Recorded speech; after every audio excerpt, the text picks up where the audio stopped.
My name's Tim Wall, and I live in Kernersville, North Carolina.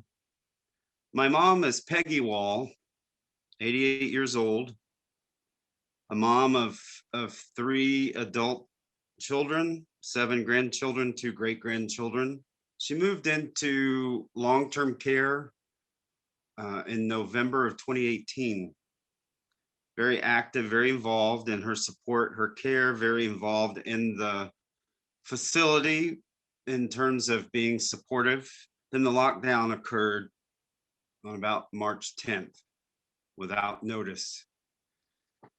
She began at that point having tremendous weight loss and became anemic, was very sad. And in fact, she felt like that our lack of being able to access or visit with her was her fault.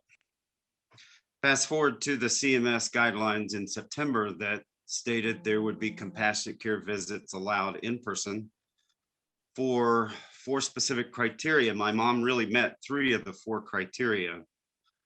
So in October and November and the first week in December, it was like a breath of fresh air for her. I was visiting a minimum of 90 minutes once a week at a mealtime to assist. After the first week in December, the facility had an outbreak, and I was told I could not come in and visit. On January 5th, I went in about 5 p.m., found my mother distraught.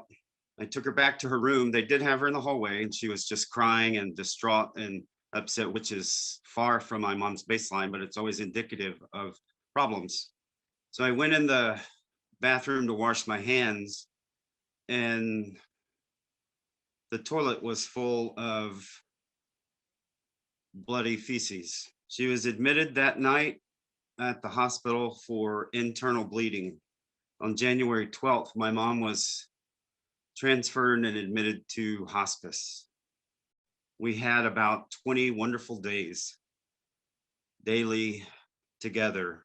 And I was with her on the morning of February 15th when she took her last breath. And I have to remind myself that I did all I could. And I also know that the last month, she knew she was loved. And I just pray the blessing of Alzheimer's and dementia allowed her to forget the prior year and the nightmare that started on March 10th when the lockdown began.